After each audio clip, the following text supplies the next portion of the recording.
Olá, muito bem-vindo, muito bem-vinda a mais um programa Direito e Justiça, um programa que, como você já conhece, tem por objetivo esclarecer, aproximar você, telespectador, de aspectos relevantes do nosso mundo jurídico. Cada semana trazemos um assunto diferente e o assunto dessa semana nós vamos tratar das questões envolvendo a internet. A internet que muitas vezes é considerada como uma terra sem lei. As pessoas acabam entendendo que pelo fato de estarem distantes do outro, acabam praticando crimes, acabam ofendendo a honra, muitas vezes acabam se valendo de apelidos para poder praticar essas condutas e esses aspectos todos vêm ganhando cada vez mais conotação. O que muitas vezes nós não sabemos é que já existem tecnologias capazes de poder identificar aqueles indivíduos que costumam usar a internet para o mal. E para conversar sobre esses assuntos e muitos outros, hoje nós convidamos o perito em informática, que é o Dr. Domingo Montanaro. Ele veio para poder esclarecer a nós esses aspectos e muito mais. Dr. Domingo, muito obrigado por aceitar o nosso convite. É um prazer recebê-lo aqui. Fico honrado com o convite e estou aí à disposição para falarmos sobre o tema. Tenho certeza que nós teremos inúmeros assuntos para abordar aqui em relação a esse aspecto, porque é muito fácil perceber que a internet ela vem sendo algo cada vez mais disseminado no contexto social. Muito poucas pessoas ainda não têm acesso à internet. É exatamente isso, a internet ganhou um alcance enorme no contexto social. Com certeza, principalmente com o advento dos smartphones, né? Então, se você olhar hoje que a compra do smartphone é um dos principais motivos da falência da pessoa física no Brasil, isso só demonstra como a inclusão digital hoje é uma realidade. É claro, existe uma parcela da população que ainda não tem acesso, mas hoje qualquer indivíduo com um smartphone e um plano de dados já está digitalmente conectado e tem aí uma miríade de opções para transacionar, fazer coisa na internet e fazer coisa errada, inclusive. Sem dúvida. E o que significa, até para que nós possamos esclarecer, estar digitalmente conectado? Qual é o sentido disso? A partir do momento que eu ligo, seja um computador, seja um aparelho smartphone, a partir desse instante, eu já sou identificado como estando usando a internet? Como é que funciona esse tipo de verificação?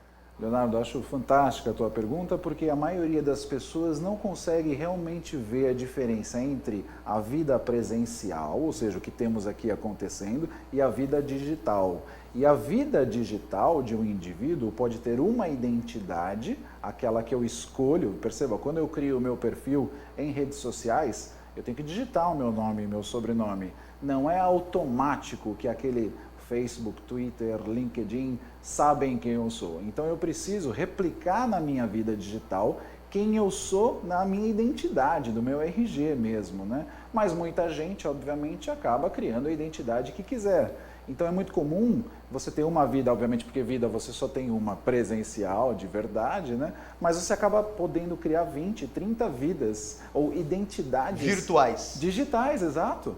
E aí é por aí que começa toda a brincadeira, e certamente falaremos disso, das possibilidades dos conteúdos falsos, as fake news, mas isso é assunto ainda... Sem dúvida, não, vamos explorar todos esses temas porque são extremamente atuais, são de alcance de todas as pessoas, inclusive a questão de fake news ganhou recentemente impacto até na questão eleitoral. Exato. Nós tivemos aí diversas situações em relação a isso. Mas eu já quero começar perguntando então o seguinte, essa questão que envolve a identidade virtual, né? Eu tenho a possibilidade, como já colocado, de criar inúmeras identidades virtuais. Imagine que algumas delas, inclusive falsas, né? São aqueles perfis falsos na internet que por vezes são utilizados para praticar algum tipo de infração penal propriamente dita, como um crime contra a honra de alguém, você criar, por exemplo, um blog ou você criar algo do gênero com o único objetivo de atentar contra a honra de alguém, ofender aquela pessoa todo o tempo. Só que aí eu estou amparado ou sob o escudo de uma identidade virtual. Como é que funciona? Mesmo numa situação como essa, eu não tendo lançado os meus dados reais, os meus dados verdadeiros, na abertura daquele perfil, a tecnologia, os peritos, como o seu caso, conseguem identificar a identidade real do usuário daquele perfil fake? Perfeito. Com certeza, esse é o trabalho, inclusive, de quem leva a cabo uma investigação digital. O perito vai pegar essas evidências digitais, leia-se os vestígios deixados na internet, e vai interpretá-los de modo a ligar uma vida digital, uma identidade na internet, a uma conexão. Por quê? Porque quando nós nos conectamos à internet, seja por meio de um smartphone, seja por meio de um computador numa conexão de banda larga em casa, por exemplo, a gente está ligado àquela vida digital que nós escolhemos colocar com um endereço, se chama de endereço IP, que é Internet Protocol, ou seja, o protocolo de internet, o endereço que naquele momento nos identifica na internet de maneira digital. Mas a operadora de telefonia, portanto, quem te dá o acesso à internet por meio daquele chip, se for um smartphone, ou quem instala aquela conexão de internet na sua casa por meio de banda larga, por exemplo, eles têm um registro de que assinante se conectou numa determinada data, numa determinada hora, quanto trafegou, o que fez na internet, tudo isso está registrado. Então, o trabalho, muitas vezes, do investigador, do perito, né? O investigador investiga, vai lá e junta todos esses indícios, vê quem teve meios, motivo e oportunidade para a prática daquele delito, e o perito vai realmente atestar essas evidências digitais. O procedimento é de identificação, coleta, preservação, análise dessas evidências digitais para demonstrar ao juízo que aquilo foi feito realmente a partir daquela conexão. Existe a questão da materialidade, que você conhece como ninguém, né? Ou seja, que a materialidade, que a comprovação de que aquela conduta foi praticada a partir, por exemplo, daquele computador, porque seja na internet, seja no computador, seja no telefone, tudo fica registrado. As pessoas não têm muito essa noção, mas mesmo que nós apaguemos, formatemos, muitas vezes a gente pode destruir o computador mesmo, fisicamente, e tudo isso é passível de recuperação. Esse é o trabalho do perito. Ganhou destaque recentemente a invasão no aplicativo Telegram, né?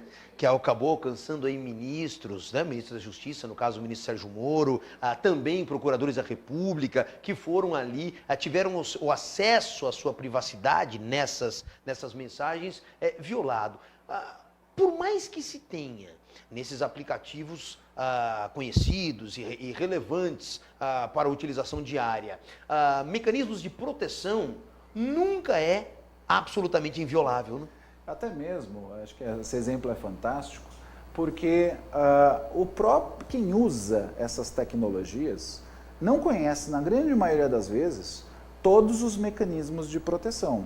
Certamente alguns já vêm embutidos na tecnologia, ou seja, a questão da criptografia, que é o embaralhamento das conversas. Quando eu falo com você, aquele dado, quando ele está em trânsito, leia-se, do meu telefone para a operadora de telefonia, para os servidores lá do Telegram na Rússia, de volta para a tua operadora de telefonia e para o seu aparelho, a gente chama essa movimentação de dados em trânsito. Ou seja, enquanto ele está transitando, ele efetivamente está embaralhado, e isso protege com que alguém que está no meio do caminho não consiga abrir e ler aquela conversa. Só que esse é um dos mecanismos de proteção que já vem embutidos na própria tecnologia. A gente não precisa fazer nada, o aplicativo faz isso por nós. No entanto, a proteção da nossa conta com uma senha forte, com o segundo fator de verificação, que é a tal da verificação em 2 etapas, que no caso dos procuradores, etc., não estava habilitada, o que viabilizou o ataque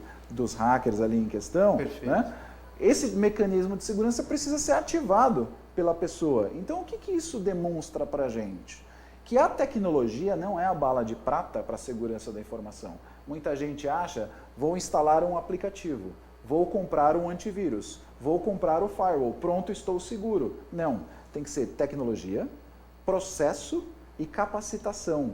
Se essas 3 coisas juntas não estiverem acontecendo, acontece como no caso dos ministros, ou melhor, dos procuradores, né, que tiveram a sua privacidade devassada e as conversas acessadas. Por quê? Por uma questão de processo, e obviamente não criaram ou seguiram o processo porque não estavam capacitados, muito provavelmente nem sabiam que dava para colocar um nível de segurança adicional na conta do Telegram deles. Eu tenho a impressão que a grande maioria das pessoas não sabe. Eu, por exemplo, não sabia. Estou aprendendo aqui agora com essa sua dica. E é por isso exatamente que tem um ataque hoje em voga que muita gente está sofrendo, que é a clonagem da conta do WhatsApp, o acesso indevido à conta do WhatsApp e do próprio Telegram.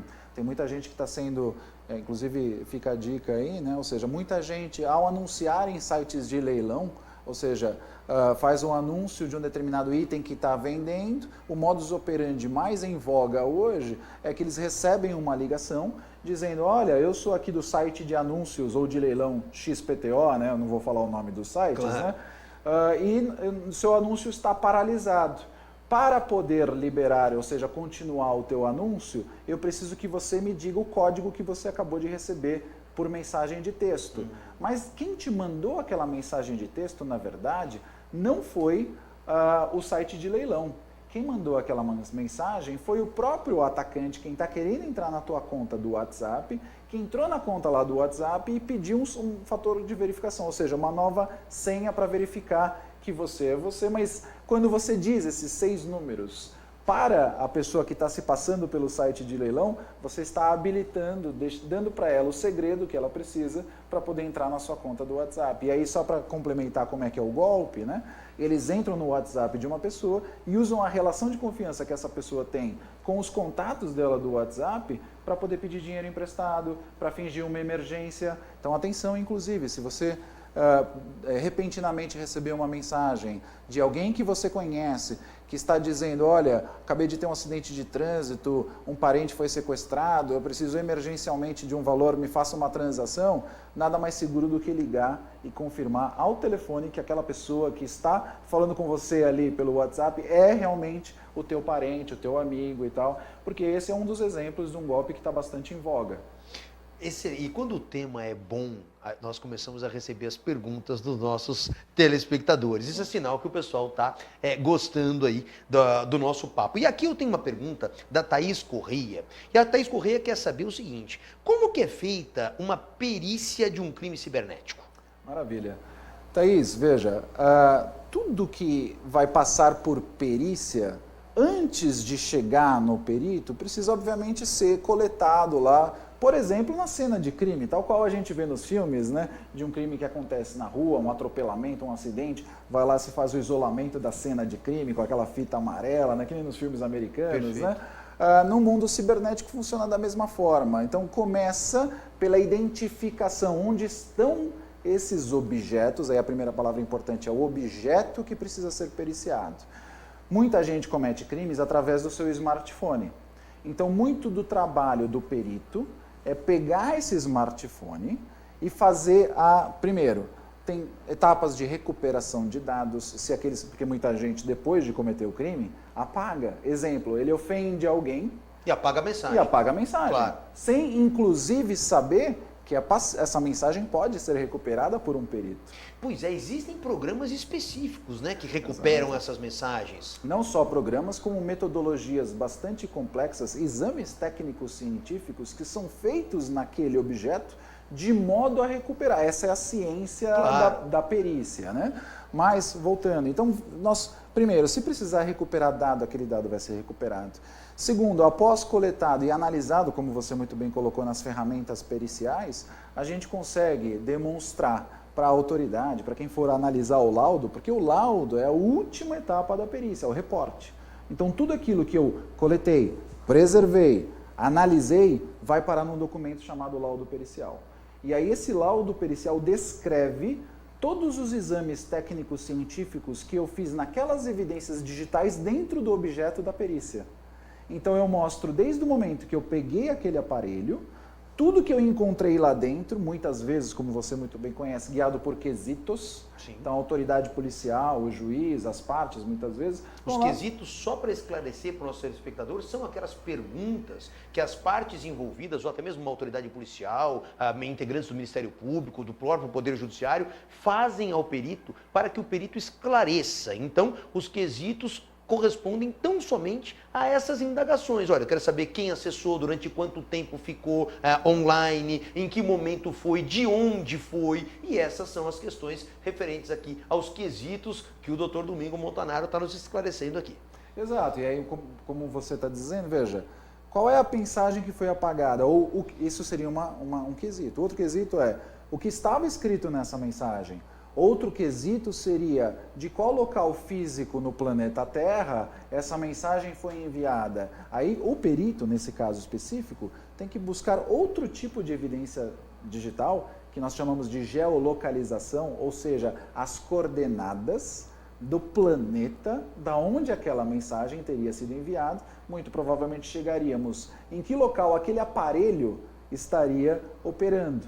Saibam que esse tipo de evidência fica gravada para praticamente tudo que a gente faz. Se você tira uma foto em qualquer lugar, tem um lugar dessa foto que a olho nu você não vê, mas que se chama metadados. Metadados quer dizer dados sobre o dado. Então o dado pode ser considerado como a foto e onde ela foi tirada, por qual câmera ela foi tirada, quem tirou, isso seria um metadado. Então, inclusive se foi tirada pela própria pessoa ou se ela buscou alguma imagem na internet. Exatamente. Ou se eventualmente a foto foi tirada anteriormente. Perfeito. Não é perfeito. isso? Porque é muito comum. Às vezes a gente vê até nessas redes sociais como Instagram e daí por diante, as pessoas agora intitularam como TBT, né? Mas muito comum as pessoas repostarem fotos. Quer dizer, então é perfeitamente possível uma pessoa pegar uma foto antiga e dar a entender que está acontecendo aquilo naquele momento. Isso a perícia identifica também. Perfeito. A maioria das pessoas, principalmente, óbvio, leigas, que olham apenas a olho nu, você está vendo uma parte da imagem, nós conhecemos como a parte renderizada, ou seja, tudo aquilo que a gente consegue ver na telinha do computador, na televisão ou no smartphone. Mas aquele conteúdo digital é diferente aos olhos do perito. Aos olhos do perito, nós fazemos diversos exames que vão constatar, muito provavelmente, onde ela foi tirada, em que data ela foi tirada e, como falávamos, essas são as perguntas que as partes interessadas vão querer fazer para o perito para que sejam respondidas ao final daqueles exames técnicos científicos. Agora, uma questão muito importante. Agora há pouco você mencionou que é extremamente importante ter acesso ao objeto, ou seja, o aparelho telefônico de onde saíram as mensagens ou eventualmente ligações, ou então o terminal de computador, um notebook ou algo do tipo. Mas eu quero pensar numa situação um pouquinho diferente. Imagine que eu não tenha acesso. Imagine que o indivíduo, de alguma maneira, inutilizou aquele aparelho, destruiu ou inutilizou, sem ter acesso ao objeto. Ainda assim é possível desenvolver uma perícia exitosa, de ter sucesso, de se identificar o que precisa? Com certeza, Leonardo. E isso é que nós chamamos hoje, né, informalmente, óbvio, não está na literatura especializada, mas nós chamamos isso de perícia 2.0. Então, onde que a gente quer chegar com isso? Veja, realmente tem muito criminoso que pega o telefone e joga no mar. Inutiliza, né? Para não ter jeito de alguém manuseá-lo. Acontece que poucas pessoas sabem disso, mas muito do que você faz no seu telefone, no seu computador, fica em tempo real sendo registrado na internet.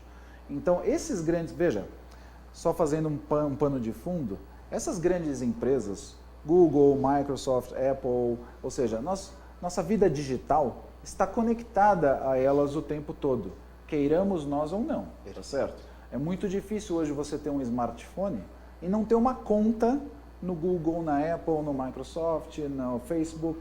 Você invariavelmente vai ter contas criadas nesse sistema, nesses grandes gigantes da internet.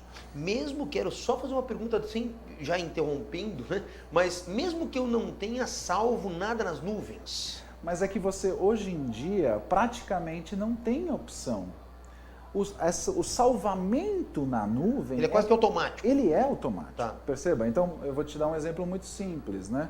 O que vai acontecendo com o telefone, os locais por onde ele passa, se você utiliza aplicativos de GPS, por exemplo, desses de rota auxiliada, como Waze, Google Maps e etc., o lugar da Terra onde o seu carro, ou melhor, o seu telefone está passando naquele momento é registrado. E a gente não tem a opção de não registrar. Por quê? Isso se chama, veja, na época que nós vivemos, capitalismo de vigilância. Ou seja, quando a gente foi baixar esses aplicativos, não houve a opção dada para nós se você quer pagar com dinheiro ou com a sua privacidade. A gente assumiu que era grátis, mas grátis nada é. Sem dúvida. Então, quando você baixou esses aplicativos, automaticamente você deu de acordo, senão você não poderia ter instalado, quando você deu o consentimento para que eles gravassem todos esses dados, é porque eles dependem desses dados para poder ganhar dinheiro com você. Como? Te mandando anúncios. Quem é que não vê hoje nesses softwares que eu acabei de citar, nos aplicativos, um anúncio de um posto de gasolina próximo de onde você está, de uma loja próximo de onde você está? Então eles precisam cobrar isso do anunciante, mas para isso eles precisam saber a tua localização. Isso para nós, peritos, vale ouro, porque mesmo que eu não tenha acesso ao seu telefone, eu sei onde ir buscar. E aí nós auxiliamos as autoridades com o pedido judicial, porque obviamente elas vão ceder uma vez que o juiz determine. É, uma ordem judicial tem que ser cumprida. E aí a gente vai analisar, portanto, aquela evidência digital que não está no telefone, mas está no Google, na Microsoft, na Amazon e por aí vai. Agora, em termos das mensagens apagadas que nós falamos há pouco, não tendo acesso ao objeto especificamente, ao aparelho, certo, ainda é possível rastrear? Depende muito da plataforma sendo utilizada. Eu vou te dar SMS, por exemplo, é possível recuperar. Mesmo sem o contato com o aparelho? Mesmo sem ter o aparelho. Interessante. O aparelho pode ter sido destruído. Sim. Muitas vezes as operadoras de telefonia guardam cópias dessas mensagens, mesmo que em ambientes temporários. E esse é o grande desafio da perícia. É varrer essa infraestrutura de milhares de computadores que estão no meio do caminho, nem que eu veja que você vê quando eu te mando uma mensagem, mas a gente tem que ir e procurar e encontrar essas evidências digitais. Então, no caso do SMS, já trabalhei em casos onde foi possível recuperar. Caso de WhatsApp, Telegram e outras plataformas de comunicação, como elas encriptam ou embaralham, essa comunicação fica mais difícil. No entanto, já tivemos casos onde o investigado, mesmo destruindo o telefone, não sabia, mas guardava um backup automático do histórico de conversas atrelado à conta do iCloud, à conta do Google lá que ele coloca no aparelho quando ele configura. Sim. E muitos de nós realmente não estamos tão atentos a todas as configurações que colocamos no telefone, etc. Percebe? Sim, claro. Então, nesse momento, é o trabalho do perito de dizer, tudo bem, não tenho acesso ao dispositivo. Onde mais na vida digital, na internet, como você disse, na nuvem, né, eu posso ir lá buscar isso? Tenha certeza que existem centenas de milhares de lugares para olhar. E é interessante, a internet, como nós comentamos no início do nosso bate-papo, a internet ganhou realmente uma conotação irreversível, é evidente. Hoje o mundo depende da internet para muitas coisas, se não para quase todas.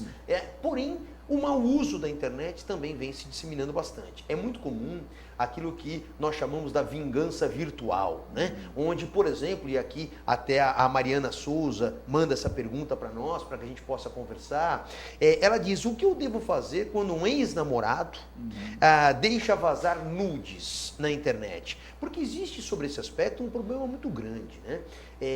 Aliás, a Xuxa vivenciou isso durante bastante tempo e lutando para tentar conter a ampliação da divulgação dessas imagens. Como se faz num caso como esse? Quer dizer, alguém deixa vazar uma foto íntima, algum vídeo íntimo, algo nesse sentido.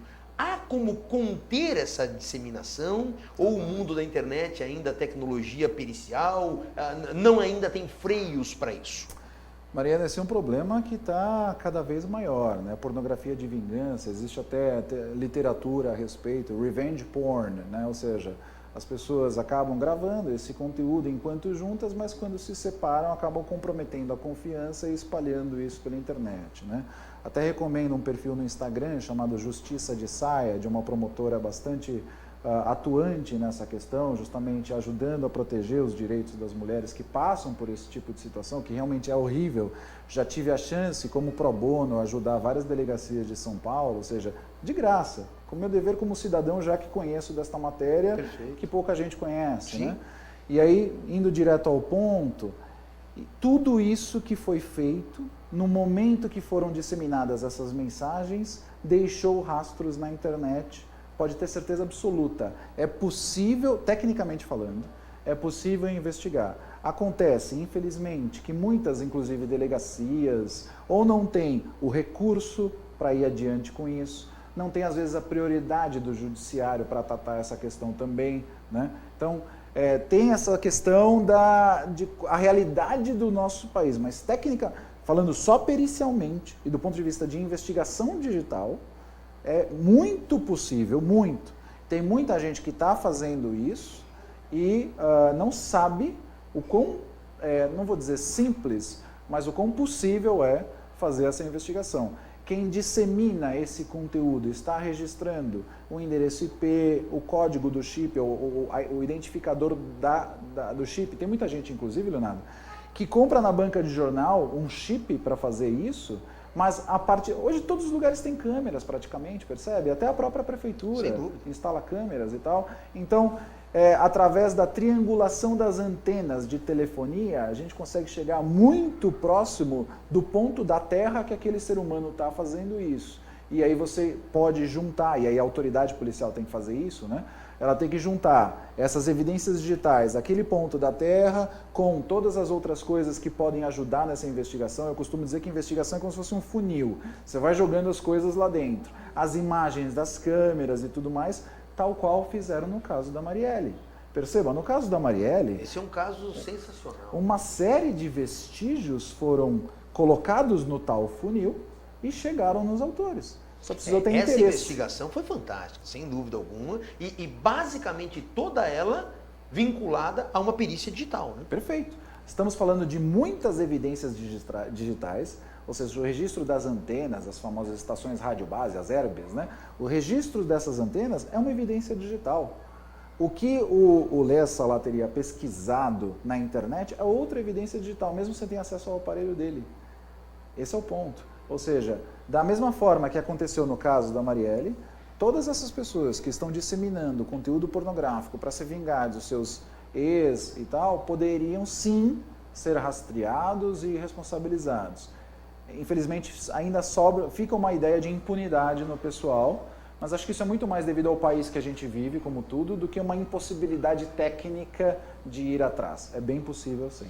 E em cima disso, Montanaro, o que nós precisamos ter cada vez mais consciência dos mecanismos que podemos nos valer, que podemos utilizar para tentar inibir essa prática dos crimes virtuais, né? E me parece, quero até que você esclareça aqui qual é o objeto dela, você foi o fundador da primeira escola no Brasil de prevenção aos crimes cibernéticos, é isso? O que essa escola ensina àqueles que procuram? Quem pode se matricular nessa escola, no curso? Queria que você falasse um pouquinho dela. Maravilha. Se chama Ventura Academy e a ideia é ser a primeira escola anti-cybercrime do Brasil. As empresas, as pessoas físicas sofrem crime cibernético o tempo todo. E aí o que a gente percebe, e eu estou atuando com essa temática já há quase 2 décadas, há quase 1000 casos trabalhados, o que a gente percebe é que quase ninguém sabe sofrer um incidente cibernético. Todo mundo acha que é simplesmente ok trabalhar para prevenir, mas hoje já é quase como bater um carro, todo mundo vai passar por isso em algum momento, percebe? Justamente por conta da inclusão digital. Hoje a computação está perene nas nossas vidas, né? Então, justamente por conta disso, a gente ensina a fazer a reação a um crime cibernético, como investigar, como punir, como ajudar as autoridades a fazer o trabalho delas, porque a gente precisa ajudar, eles não têm recurso suficiente para isso, né? Então é isso que a gente ensina na nossa escola. Muito mais voltado para as empresas, porque cibersegurança é um problema de negócio, não um problema técnico. Então a gente faz isso para as empresas, mas certamente as pessoas podem se matricular para assistir esses cursos. E esses cursos, eles têm duração específica? Temos cursos de 2 dias, 3 dias, 7 dias, enfim, até de 5 dias agora um curso novo. A grande ideia é capacitar essas pessoas desde o primeiro momento que acontece um incidente cibernético até depois. Hoje a gente vê Ministério Público, Secretaria Nacional do Consumidor, todo mundo pedindo esclarecimento às empresas que tiveram vazamentos de dados. Então o incidente cibernético é um organismo vivo, ele vive por anos. Então a gente ensina as empresas a passar por isso. Você empresário, você pessoa física que queira aprender um pouquinho mais, fica aqui a nossa dica. Procure então a escola do Dr. Domingo Montanaro, que certamente você já percebeu, vai enriquecer demais o seu conhecimento e evitar muitos desgastes até na vida pessoal, né? Com certeza.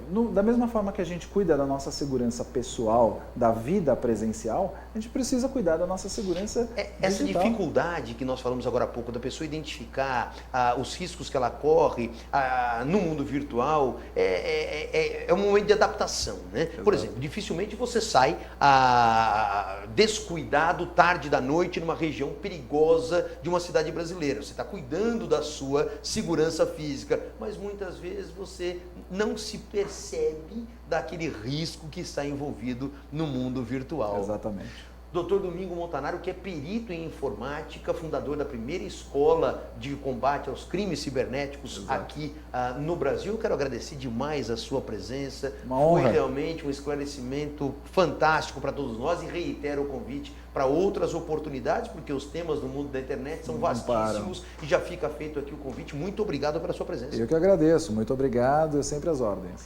Mais uma vez, um programa de grande esclarecimento para que você possa compreender tudo que o envolve dentro do cenário jurídico e principalmente possa exercer os seus direitos. O programa Direito e Justiça acaba nesta semana, porém, semana que vem, um novo tema e um novo programa para você.